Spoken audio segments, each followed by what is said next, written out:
লালমনিরহাটে সুড়ঙ্গ খুঁড়ে সোনালী ব্যাংকের ডাকাতির চেষ্টা করেছে দুর্বৃত্তরা, তবে আশেপাশের লোকজন বুঝতে পারায় তারা পালিয়ে যায়।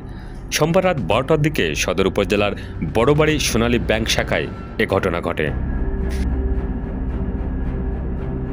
খবর পেয়ে সেনাবাহিনী ও পুলিশ সহ ব্যাংকের কর্মকর্তারা ছুটে আসেন।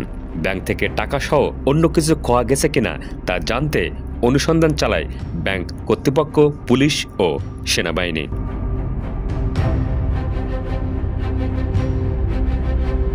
পুলিশ ও স্থানীয়রা জানায়, ব্যাংকের পেছনের দেয়ালের নিচে একটি সুড়ঙ্গ খুঁড়ে ব্যাংকে ঢোকার চেষ্টা করেছে দুর্বৃত্তরা। তবে ব্যাংকে কর্মরত চতুর্থ শ্রেণীর একজন কর্মচারী বিষয়টি বুঝতে পেরে চিৎকার করলে আশেপাশের লোকজন ছুটে আসে। এতে পালিয়ে যায় দুর্বৃত্তরা। অস্ত্র, অনেক ড্রিল মেশিন প্লাস আমাদের এই ব্যাংক থেকে কিছু ভাউচার বাইর করিয়ে বাইরে রাখছে।